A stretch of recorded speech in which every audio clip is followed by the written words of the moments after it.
profesor Armando es doctor en Historia del Colegio de México. Fue profesor del Departamento de Historia de la UIS durante su carrera académica. Tiene una obra muy prolija, ha producido textos, como les decía, desde la historia regional hasta la historia nacional. Actualmente ha sido parte de los grandes equipos transnacionales que han estudiado e investigado los procesos de revolución, de cambio, transformación en las independencias, y ha ido avanzando un poco en la construcción del Estado-Nación colombiano. Actualmente es ya postdoctor, ¿no?, de la Universidad Andina Simón Bolívar de Ecuador, donde entre otras cosas pues, fue muy publicitado el hallazgo que hizo sobre esa conferencia de Guayaquil entre Bolívar y San Martín, y diferentes aspectos pues, que ha estudiado allí. Entonces le cedemos la palabra.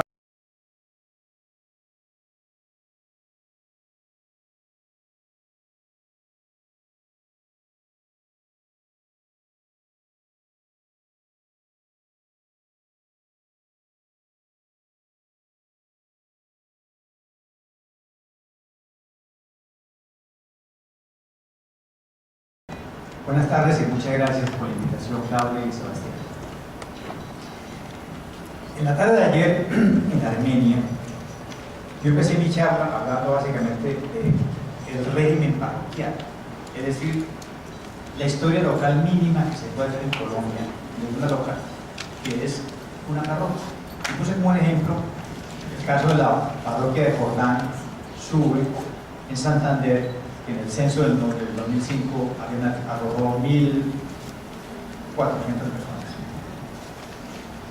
Pero por haber empezado por ahí, mi colega me bautizó como señor Martínez, porque no paré de hablar de la parroquia. Así que, para que no me pase lo mismo a Manizales, voy a empezar al revés. Voy a hablar de último de la parroquia, que voy a empezar de lo más grande a lo más chiquito.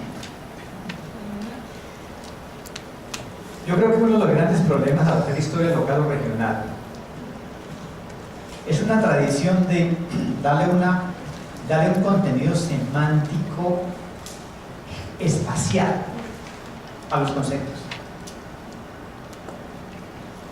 Creer que una localidad, una región, son básicamente conceptos geográficos espaciales, y hacíamos historia como si fuéramos arquitectos, y todo el vocabulario que usábamos pertenecía a la arquitectura. Por ejemplo, cuando decíamos fundar ciudad, nos imaginábamos los 12 ranchos de Santa Fe, nos imaginábamos la plaza en cuadrícula, como si fuéramos arquitectos.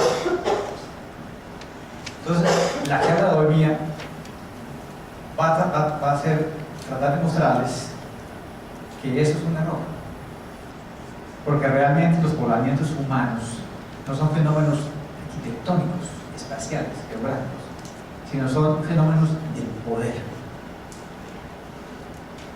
Y los conceptos tienen que ver con el poder. Bertrand Russell, el gran filósofo inglés que fue Premio Nobel de la Paz y gran filósofo, su texto sobre la filosofía occidente es un gran clásico. Entre sus obras finales, que luego sus herederos publicaron recientemente, tiene un libro maravilloso que se llama El Poder. Y en ese libro él sostiene que las auténticas ciencias sociales deberían ser la ciencia del poder. Porque donde quiera que hay seres humanos, salta el poder. Por ejemplo, aquí estamos viendo el poder que tiene Claudio y Sebastián, que explica que ustedes hubieran almorzado, tomado el bus y venido aquí y estén sentaditos ahí crucecitos. Eso es poder. Admirable. Todos los seres humanos tenemos poder, sin excepción. Entonces, los fenómenos del poblamiento son fenómenos del poder. Y voy a poner los ejemplos. Cuando uno hace historia regional, normalmente uno arranca sin definir qué significa región. Y hubo un tiempo que creíamos que la región es un receptáculo semántico vacío, que a discreción los investigadores llenan con un atributo de homogeneización, que puede ser geográfico, cultural, histórico, económico. Y pensábamos que las regiones normalmente las construyen los investigadores en sus gabinetes. Jaime Jaramillo Uribe, por ejemplo, propuso una regionalización del Ministerio de Gobierno en su gabinete. Pero resulta que en gran medida las regiones no son decisiones de gabinete, sino que son decisiones políticas, tomadas porque quieren tener poder. Ejemplo, la expresión Magdalena Medio fue inventada en Ptolemaida, en el GAR, en una reunión de militares, donde dijeron: tenemos que mejorar el control militar sobre la guerrilla en la región central del río Magdalena, entre Puerto Wilches y Puerto Boyacá. Y los militares propusieron que ese distrito de control militar, de poder militar, se llamara Magdalena Medio. Y todos decimos Magdalena Medio. Y no sabemos que detrás había una estrategia militar de control de la subversión. Decimos que hacemos historia regional, pero cuando históricamente vamos al documento, no nos fijamos que las palabras que designan lo que nosotros llamamos región son palabras creadas por el poder. En los tiempos indianos la palabra correcta es provincia. En los tiempos republicanos es, hasta el día de hoy, departamento. Y en la experiencia federal que tuvimos de 30 años era Estado. Esas tres palabras son decisiones tomadas por el poder. Pero vamos más atrás todavía. La palabra región viene de una raíz indoeuropea, reg. Y si miren el diccionario de la lengua indoeuropea, verán que reg designa la acción de mandar, de donde se derivan las palabras regir, rex, rey, regnum, reino. Región, como su nombre lo indica, es un concepto para regir, mandar y hacer que los demás obedezcan. Cuando las huestes españolas pasaron a las Indias en el siglo XVI, con perros, caballos y espadas conquistaron grupos aborígenes. Se llaman aborígenes porque estaban en el comienzo, en el origen. Una vez conquistados, los nombraron provincia de Antioquia, provincia de Santa Fe, provincia de Tumbes. ¿Y por qué usaron la palabra provincia? Porque esa palabra viene de la experiencia del Imperio Romano. Cuando las huestes, cuando las legiones romanas conquistaban un pueblo en Europa, automáticamente le daban la palabra provincia de la Galia. Hispania, provincia de España. Pero cuando en la lengua latina la llaman provincia, lo que están diciendo en latín es: lo que yo me gané a espada y lanza y vino a mí después de que los vencí. Pro, vincere, los he vencido.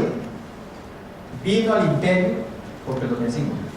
Y una vez que están vencidos, el que quedó en la calidad de provincia tiene que prestar servicio militar y entregar excedentes de la producción colectiva.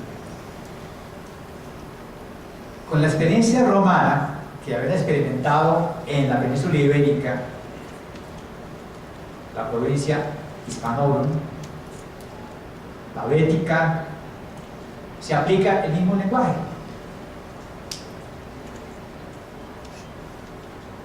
Provincia de los indios pigados, está diciendo, esos indios fueron conquistados y por lo tanto, los que están conquistados tienen que tributar y tienen que prestar servicio militar, porque las conquistas se hicieron con servicio militar obligatorio de los propios aborígenes.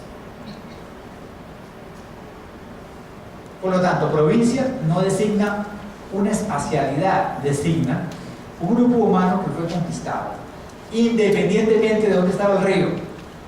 Por ejemplo, la provincia de los Panches está a ambos lados del río Magdalena, ¿qué importa? La jurisdicción de Tocaima, a ambos lados del río Magdalena, ¿qué importa? Lo que importa es hasta dónde llega el último indio sobre el cual cae el poder del capitán conquistador. Durante 3 siglos, este reino fue un conjunto de provincias. Lo que quiere decir que cada grupo humano es provincia, fue vencido, tributa, y fueron englobados en Regnum. Reino, un reino, el nuevo reino de Granada. Y el que no entró el nuevo reino de Granada, entró la gobernación, es decir, la entidad que gobierna, rige, manda. Cuando yo digo gobernante de Popayán, a mí no me importan los límites hasta dónde llega. Además ellos tampoco lo sabían. A lo más profundo de la selva amazónica llega la gobernante de Popayán. Y los límites no se pudieron poner claramente. ¿Qué importa? Lo que importa es hasta dónde el gobernador de Popayán puede mandar y ser obedecido. Al comenzar el siglo XIX se extingue el reino, pero quedan las provincias. Y la Constitución de la República de Colombia, original de la Villa Rogelio de Cúcuta, ordena que el territorio reclamado por Colombia, por un principio jurídico que expresa poder, que es el uti possidetis iuris, sería dividido en departamentos, y aparece la palabra departamento. Pero cuando estamos hablando de departamentos, significa que serán regidos por un intendente. El intendente, ¿quién es? Se lo voy a decir.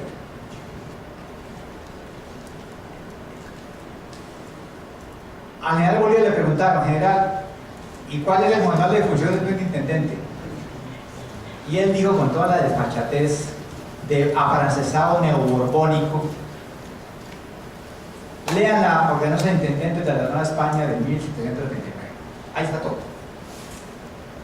Señor, pero ya no hubo independencia, ya se acabó el periodo indiano. Ahí están las manuales de funciones del intendente de un departamento. General Bolívar, y los comuneros no pararon la reforma de las intendencias. Aquí no hay intendencia. ¿Qué me importa? Intendentes. En ese manual decía que el intendente tiene funciones de gobierno, de justicia en Hacienda y tiene la comandancia militar. En conclusión, el intendente tiene que ser un militar con título de general. En conclusión, tiene que ser un maldito general venezolano. En conclusión, de los 12 intendentes, 11 son venezolanos. Porque estamos hablando de la República Bolivariana de Colombia, que existió en una década. Si estamos hablando de departamento, ¿de qué estamos hablando? Del dominio de un intendente. No estamos hablando de tierra. Estamos hablando de dónde manda un intendente. Cuando yo digo la intendencia de Guayaquil, es donde manda General Flores. Punto. ¿Qué me importa dónde llegue Guayaquil? Si se agarró a las Islas Galápagos, ¿qué me importa? Y de hecho, una de las Islas Galápagos se va a llamar La Floreana, en homenaje a General Flores. La unidad más antigua, además de provincias, es parroquia. Parroquia viene también del Imperio Romano. Originalmente son jurisdicciones pequeñas de poder en el Imperio Romano. Pero como ustedes saben, la Iglesia Católica Universal es romana y heredó la estructura administrativa del Imperio Romano. A uno lo explican en la escuela. Señor, usted está en la Iglesia Católica, Apostólica y Romana. El cura no está diciendo mentiras. Quiere decir que esa institución heredó la administración romana, que está basada en diócesis y parroquias. Cuando yo digo parroquia, ¿qué estoy diciendo? Estoy diciendo conjunto de feligreses pastoreados por su pastor, como cura de almas. Es decir, feligreses que obedecen la autoridad espiritual y temporal del párroco. ¿Qué quiere decir eso? Que si el párroco detecta un par de personas de dos sexos distintos que están en público concubinato, pide la ayuda del brazo de la justicia secular para que o se casen o se casen. Es poder. El párroco es un hombre de poder espiritual y temporal. Y cuando yo digo parroquia, no estoy diciendo el barrio tal, no, estoy diciendo la unidad de poder del párroco. Porque el párroco vino al mundo para mandar, porque finalmente es el cura de almas y padre de todos los feligreses. Por eso uno le dice padre, mande padre. Muy bien, vino la independencia, tenemos departamentos. Hoy en día tenemos departamentos. Pero cuando yo digo departamento de Santander, ¿qué estoy diciendo? La entidad territorial donde manda un gobernador y una asamblea gubernamental. No estoy diciendo territorio tal. La historia regional, la historia local vista desde esa perspectiva no espacial, debería entonces ser una historia del poder. Es decir, poder significa la relación entre quien manda y quien obedece.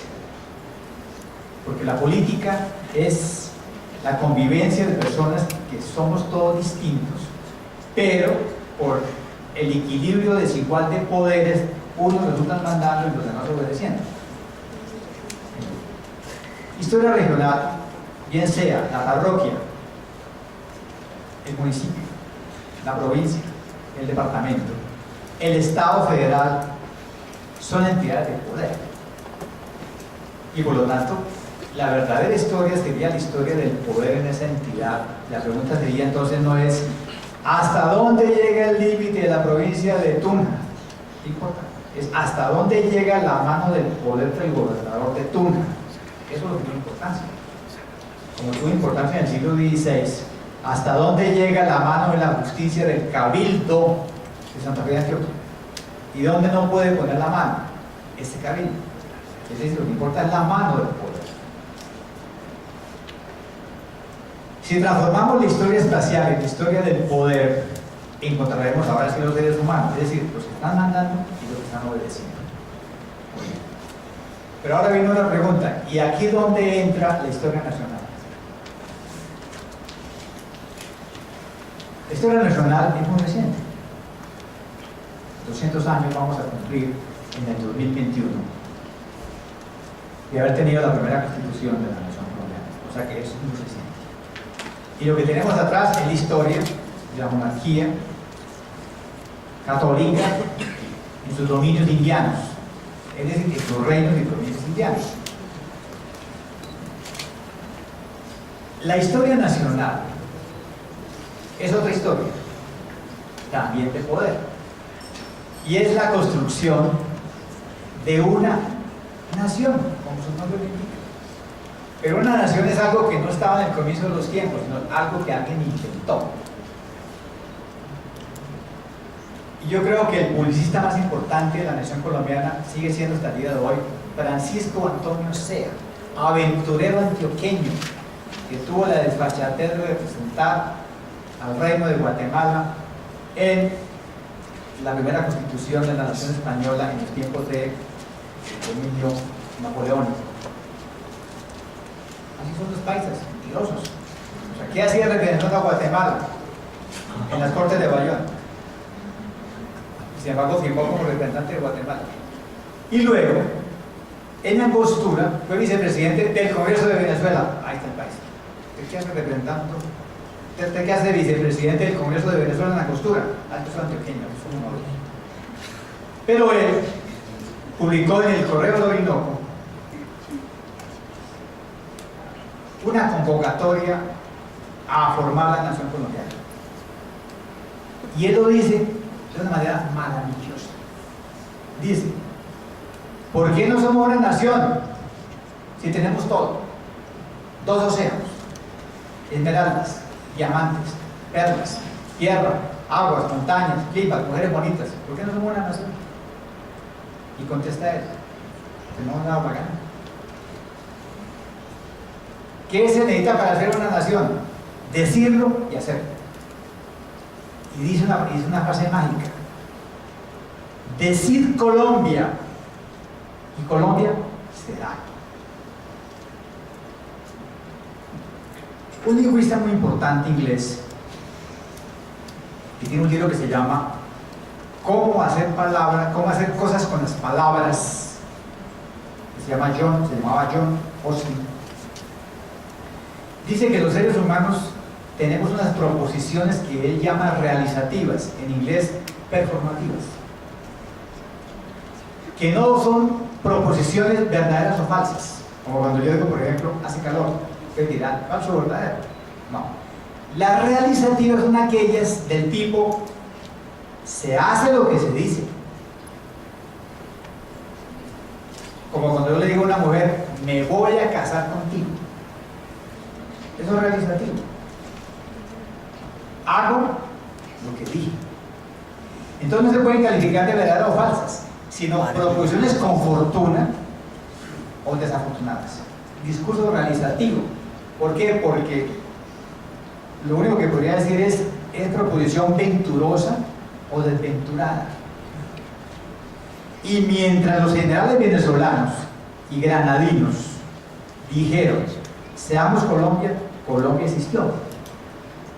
Pero cuando el general Bolívar, de regreso del sur, comienza a escribirle a sus amigos diciéndoles: quiero ser venezolano, ya no quiero ser colombiano, empieza la desventura de Colombia.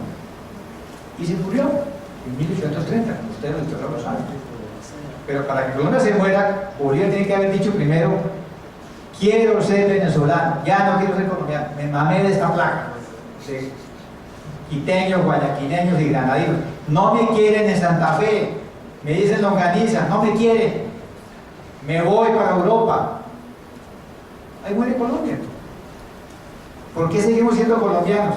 Porque nos manejamos a decir: quiero ser colombiano, excepto un escritor antioqueño muy famoso que ama a los jóvenes rebeldes colombianos, y un día dijo en México: yo no quiero ser colombiano porque es una nación de asesinos miserables. Y se hizo mexicano. Y como premio, la Universidad Nacional de Colombia le dio el título Doctor Honoris Causa para premiarlo, porque no quiere ser más colombiano. Y cada vez que lo invitan a Colombia, viene a decir que Uribe es un miserable, uribajito, y Santos es lo peor, y seguimos dando premios, pero que es mexicano, porque él renunció a la nacionalidad, porque este es un país de cabros asesinos. Pero nosotros seguimos diciendo: queremos ser colombianos, y mientras lo digamos, Colombia existirá. A menos que todos digamos: ya no seamos más colombianos, desaparece la nación. Entonces, ¿la nación qué es? Es una apuesta por construir lo que no existe. Porque en 1821 la nación colombiana no existía más que en la cabeza de Francisco de Miranda, que estaba muerto, y la de Bolívar. Y se fabrica, se pone en marcha en la Villa Rosario de Cúcuta, en el año 21, cuando se dice: vamos a ser colombianos porque nos da la gana y tenemos la voluntad realizativa. Le duró 10 años de chiste. En 1830, esos colombianos, pérfidos y desventurados, que incumplieron su palabra, dijeron otra cosa: queremos ser granadinos, y fuimos granadinos hasta Río Negro. Queremos ser ecuatorianos, y fueron ecuatorianos hasta el día de hoy. Y queremos ser venezolanos hasta el día de hoy. Entonces, la historia nacional es construir lo que no existe. Y significa que todos los días mantengamos la palabra de varón y de hombre o de mujer. Significa que no echemos de para atrás para que tenga aventura el proyecto. Bueno, pero si eso es algo que se construye todos los días y en cada generación, y uno tiene que ser los estudiantes, oiga, estudiantes, por favor, no sean malos. Sigan siendo colombianos. No hagan lo de ese escritor antioqueño, por favor. No se hagan mexicanos. Sigan siendo colombianos. No se hagan chilenos. Es mejor ser colombianos. Por favor, sigan siendo colombianos. Eso es algo que hay que construir. O sea, y para hacer eso se necesita poder. Poder. Para ser parroquiano se necesita un cura párroco que tenga poder. Cuentos gringos para los latinoamericanos. Es historia del poder. Parroquia, concepto de poder. Provincia, concepto de poder. Departamento, concepto de poder. Y Estado nacional, eso es poder puro. Es decir, un Estado que es una máquina de poder, que fue capturada por quienes decían representar a la nación. No sabemos si es cierto, pero decían que representaban a la nación, que iban a construir. Eso es lo que yo hoy en día creo, y podría servir para hacer una historia local o regional. Como su nombre lo dice, historia regional es quién rige, cómo lo rige, cómo se llama el regidor. ¿Cómo se llama el regidor? ¿Se llama gobernador? ¿Se llama alcalde? ¿Cómo se llama? Por ejemplo, la palabra municipio. Se dice que el municipio viene del Imperio Romano. Sí, pero es que el municipio colombiano no es el resultado de eso. El municipio colombiano, que se vuelve obligatorio desde la Carta de 1886, que solamente aceptó la existencia del municipio y departamentos, es el resultado de un acto político de unos legisladores que dijeron: se acabó el carbón. En adelante, como somos liberales, todos los poblamientos serán iguales en derechos.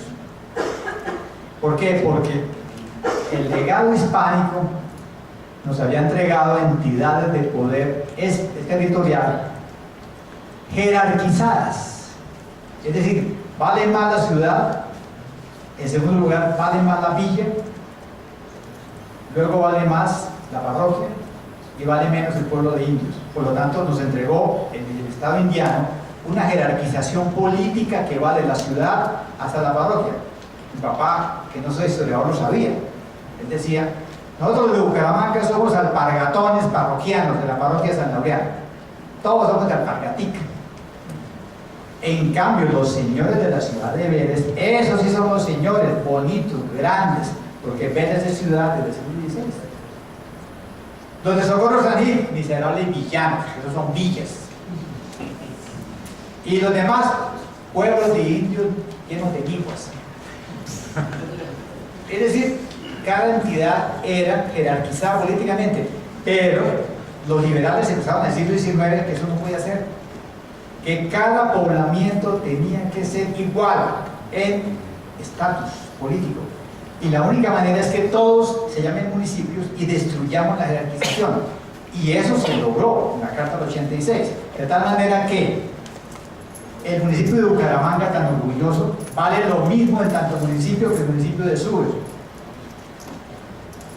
¿Cómo? Sí, ambos son municipios, valen lo mismo, cada uno tiene un alcalde y un consejo. ¿Qué diferencia hay entre que tenga 1.000.000 y 1.000? Son municipios. ¿Qué es Manizales? Es un municipio. Pero Chinchinán no es un municipio, todos son municipios. Es decir, se igualó el estatus político del poblamiento, destruyendo el legado indiano que era jerarquizado. Porque esa es una manera de construir nación. O sea, la nación se hace de dos maneras: igualando el estatus de las personas, de modo que no digamos español, indio, negro, sino que digamos ciudadano, todos igualados. ¿Qué me importa qué color tengan y qué olor? Esa es una manera de hacerlo, igualar por la ciudadanía, que es igualadora. Pero también hay que igualar por el sitio donde vivan, por el poblamiento, que valga lo mismo el que viva en Riohacha que el que viva en Cali. Y para eso hay que igualar los poblamientos, que ambos sean municipios. Por lo tanto, decir municipio es el resultado de una apuesta liberal de igualación de los municipios y ellos sabían que tenían que destruir el orden indiano, que era jerarquizador. Por lo tanto, ahí hay poder liberal en los congresos constituyentes.